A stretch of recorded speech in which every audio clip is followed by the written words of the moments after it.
இந்த சனியினுடைய அமைப்பு இந்த ஜாதகருக்கு கொஞ்சம் சிரமத்தை கொடுக்கக்கூடிய ஒரு அமைப்பாக இருக்கும்.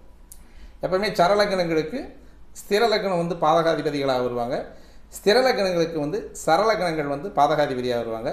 உபயலக்கணங்களுக்கு உபயலக்கணதாரிகளே பாதகாதிபதிகளாக வருவாங்க. அப்போ அந்த பாதகாதிபதிகளுடைய அமைப்பில் அந்த ஜாதகர் நலிவடையக்கூடிய ஒரு அமைப்பாக இருக்கும். இது எல்லாமே வக்கரமாயிருப்பு வர்றாங்கன்னு வச்சுக்கோமே. இப்போ இந்த சூரியன் இங்கே விட்டுட்டு இங்கே பக்கத்தில் இருக்கார், இந்த சூரியன் இங்கேயோ அல்லது இங்கேயோ இருக்கும்பொழுது சுக்கிரன் வக்கரமாயிடுறார். அப்போது இந்த 7ஆம் இடத்து பாவகம் அப்படின்றது முழுமையாக கெடக்கூடிய ஒரு அமைப்பில் இருக்கும்.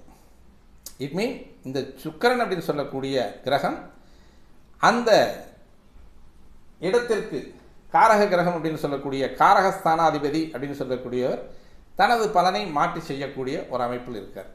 இப்போ இந்த சுக்கிரன் கிடணும்னா சூரியன் பக்கத்தில் வரணும். சனி கிடணும் அப்படின்னா சூரியன் ஒன்று இங்கே இருக்கணும் அல்லது இங்கே இருக்கணும் அல்லது இங்கே இருக்கணும். சனி வக்கரமாயிடுறார்.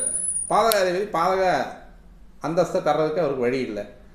மிகப்பெரிய தொழிலதிபராகவும் வேலை இவருக்கு குறையாமல் இருக்கக்கூடிய ஒரு அமைப்பையும் செய்யக்கூடிய அமைப்பில் இந்த கிரகங்கள் செயல்படும் அப்படிங்கிறத எந்த விதமான மாற்று சந்தேகமும் வேண்டாம். அப்போ இந்த கிரகங்களுடைய அமைவில் அங்கங்கே உட்காரக்கூடிய ஒரு அமைப்பில் இந்த கிரக பார்வைகளும் அந்த கிரகம் எந்த பாவகத்துக்குடையதோ அந்த பாவக பலன்களையும் மாற்றி செய்ய வல்லவர்கள் அப்படின்றதுனால காரக கிரகங்களாக இருக்கக்கூடிய அமைப்பில் சுக்கிரனும் சனியும் இந்த மேசலக்கணம் அப்படின்னு சொல்லக்கூடிய 1, 4, 7, 10க்கு இந்த மாதிரியான ஒரு சிரமங்களை கொடுக்கக்கூடியது. அதேமாதிரி இந்த சரலக்கணங்களுக்கு அப்படின்னு சொல்லக்கூடிய அடுத்த சரலக்கணமாக இந்த சந்திரனை இங்கே வச்சுக்குவோம். 4ஆம் இடத்த அதிபதி இங்கே இந்த மேசலக்கணத்துக்கு சரலக்கணத்துக்கு 4ஆம் இடத்த அதிபதியாக சந்திரன் ஸ்தான பலம். இப்போ இந்த சனியினுடைய பார்வையில் கூட இவர் இந்த 4ஆம் இடத்திற்கான அந்த பிரதிபலன்களையும் பலாபலன்களையும் பெறாமல் போவது கிடையாது. ஏன்னா இங்கே ஸ்ட்ராங்காக உட்காந்துடுறாரு சூரியனுடைய வலிமையை பொறுத்து.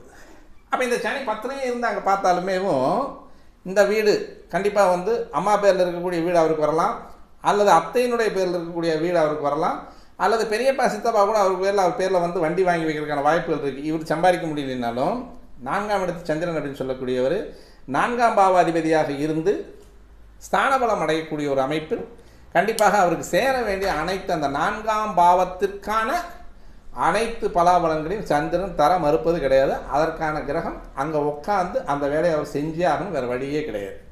அப்போ இந்த மாதிரியான ஒரு அமைப்பு இந்த இடத்துல இருக்குது. சரி, இந்த பக்கமாக மேச லக்னத்தை விட்டு கடக லக்னமாக போடுறோம். இங்கே சுக்கிரன் ஸ்தான பலம் சொல்லணுங்கிற அவசியமே கிடையாது. அழகழகாக கொடுத்துட்டு போயிடுவாங்க. எல்லா வசதி வாய்ப்புகள், லக்ஸூரியஸ் வீடு, பார்க்குறதுக்கு ஒரு மாதிரி வித்தியாசமாக